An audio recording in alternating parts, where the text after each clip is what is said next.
Pemirsa, khususnya mahasiswa Universitas Terbuka, selamat berjumpa dalam program perkuliahan Universitas Terbuka. Pada pertemuan ini, kita akan membahas mata kuliah pengembangan kognitif anak usia dini dengan topik hakikat pengembangan kognitif. Baik pemirsa, kita akan mulai dengan topik pertama tentang hakikat pengembangan kognitif.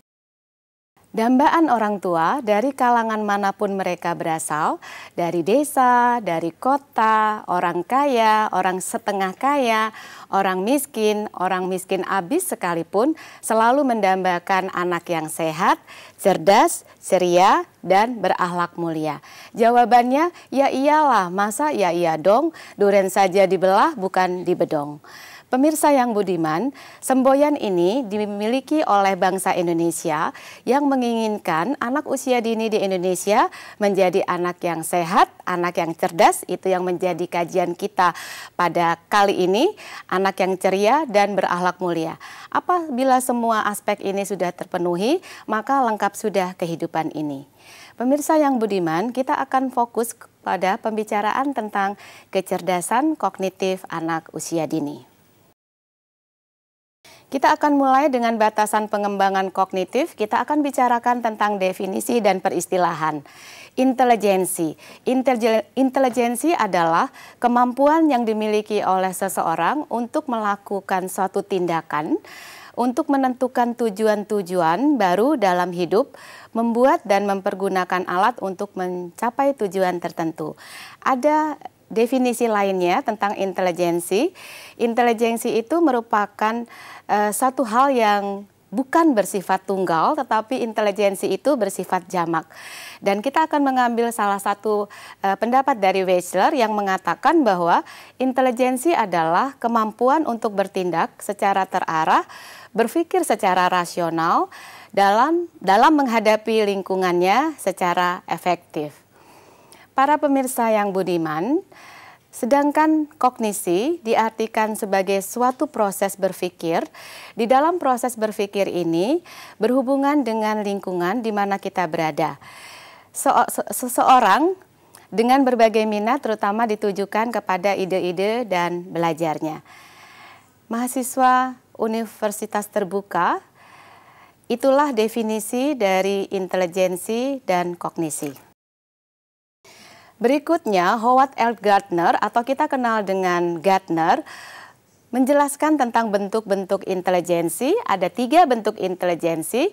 Yang pertama adalah kemampuan untuk menyelesaikan masalah. Yang kedua adalah kemampuan untuk menghasilkan persoalan-persoalan baru yang siap untuk dipecahkan.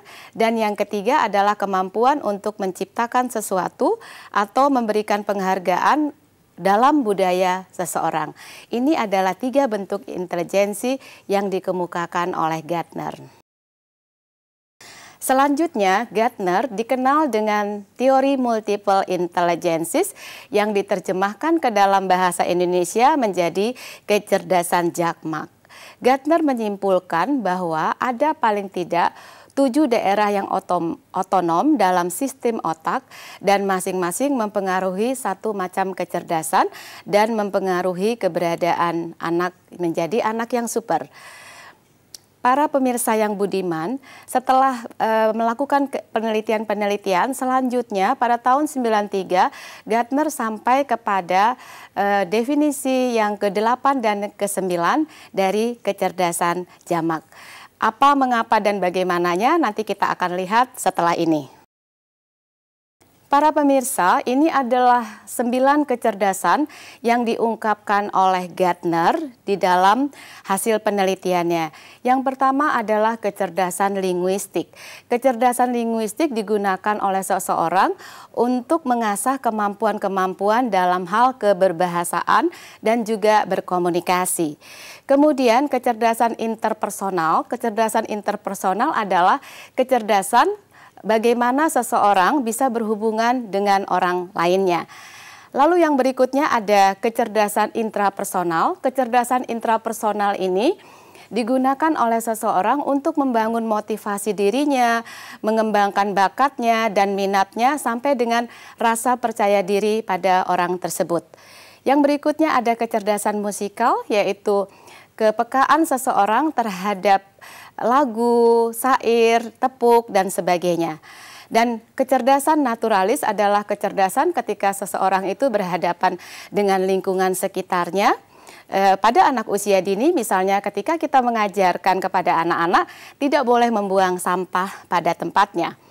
Lalu kecerdasan yang sangat terkenal yaitu logis matematis yang selalu didambakan oleh para orang tua, dan kecerdasan kinestetik atau bodily kinestetik, dan kecerdasan visual spasial. Lalu bagaimana dengan kecerdasan spiritual? Ternyata istilah spiritual bukan dikemukakan oleh Gardner, tetapi ini dikemukakan oleh Ian Marshall. Gardner mengemukakan tentang kecerdasan yang kesembilan adalah kecerdasan eksistensialis. Ada perbedaan antara kecerdasan eksistensialis dan kecerdasan spiritual. Kecerdasan eksistensialis lebih diarahkan kepada bagaimana keberadaan manusia di dunia, bagaimana kita berhubungan dengan lingkungan sekitar kita. Sedangkan kalau kecerdasan spiritual, selain secara horizontal kita harus berhubungan dengan dunia sekitar kita, kita juga harus berhubungan ke arah vertikal, yaitu kita mengakui keberadaan Tuhan yang Maha Kuasa. Itulah sedikit perbedaan dari kecerdasan eksistensialis yang dikemukakan oleh Gardner dan kecerdasan spiritual yang dikemukakan oleh Ian Marshall. Para mahasiswa yang budiman, berikut ini adalah contoh dari kecerdasan-kecerdasan jamak yang harus terpadu di dalam satu kegiatan. Kali ini kita mengambil contoh tentang bermain matematika. Konsep yang sangat disukai oleh orang tua adalah tentang logika matematika, seperti yang saya katakan tadi. Misalnya ketika kita mau mengajarkan konsep 1 ditambah 1 sama dengan 2, maka peserta didik kita, anak didik kita yang berada di kelas atau di rumah akan senang sekali apabila memang mereka memiliki potensi kecerdasan logika matematika.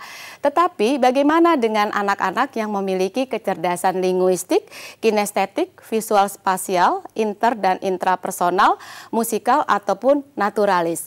Maka tugas guru adalah menyampaikan strategi pembelajaran ini sesuai dengan potensi kecerdasan dari masing-masing anak. Misalnya tadi konsep 1 ditambah 1 sama dengan 2, maka ketika kita mengakomodir kecerdasan linguistik, maka 1 ditambah 1 sama dengan 2 itu kita akan ubah menjadi soal cerita. Seperti apa contohnya? Misalnya pada suatu hari Ibu Ani ke pasar, kemudian Ibu Ani bertemu dengan tukang penjual kue apem. Nah, ketika Ibu Ani bertemu dengan tukang penjual kue apem, Ibu Ani mengatakan kepada si tukang penjual yang kita sebut saja Mbok penjual apem, Bu Ani mengatakan bahwa Mbok, boleh aku coba satu apemnya? Kemudian si Mbok bilang monggo. Kemudian Ibu Ani mengambil satu kue apem dan memakannya, nyam nyam nyam nyam, enak sekali. Nah, karena enak sekali, Ibu Ani mengatakan lagi kepada Mbok penjual kue apem tadi, Mbok, bolehkah saya mencoba satu lagi? Monggo, jawaban dari si Mbok penjual kue apem. Dalam hatinya yang penting bayar, Bu. Begitu. Nah, ketika mengambil dan dia memakannya kembali, nyam nyam nyam nyam, enak sekali.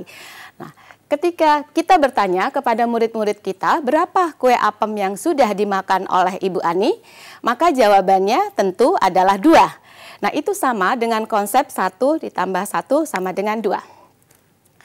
Para pemirsa yang budiman, nanti para pemirsa bisa mencoba kembali dengan kecerdasan-kecerdasan yang lainnya. Misalnya ketika visual spasial, maka kita menggunakan konsep 1 ditambah 1 sama dengan 2, dengan menggunakan buah apel, dengan menggunakan buah jeruk, dan sebagainya. Ada 1 jeruk, kemudian diberi 1 jeruk lagi, atau apel, dan sebagainya. Maka konsep itu menjadi konsep kecerdasan jamak. Yang selama ini terjadi adalah banyak orang mengetahui, banyak guru-guru yang mengetahui tentang konsep kecerdasan jamak. Tetapi begitu diimplementasikan di dalam pembelajaran itu menjadi tidak tampak. Paham kira-kira ya para pemirsa? Oke, baik, kita akan lanjutkan. Ini adalah batasan-batasan, nanti bisa dibaca sendiri di dalam modul sudah sangat jelas sekali, 8-9 kecerdasan yang ada, sampai dengan spiritual. Lalu, bagaimana kaitan antara kreativitas, intelijensi, dan keberbakatan?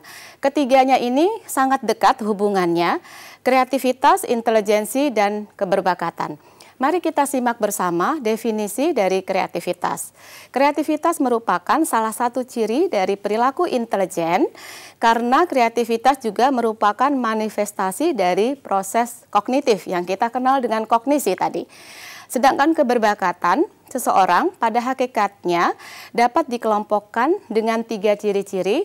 Yang pertama adalah orang berbakat itu memiliki kemampuan di atas rata-rata, kemudian dia juga memiliki kreativitas dan memiliki pengikatan diri tanggung jawab terhadap tugas.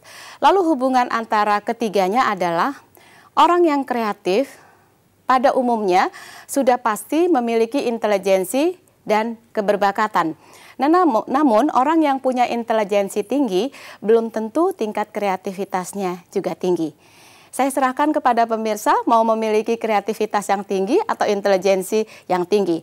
Mudah-mudahan semuanya berharap memiliki kreativitas yang tinggi, yang itu berarti juga intelijensinya juga tinggi. Para pemirsa, ini adalah beragam kreativitas yang seringkali dimunculkan di lembaga pendidikan anak usia dini. Media-media yang ada di dalam tayangan ini adalah media-media yang dibuat oleh anak atau dibuat juga bersama gurunya.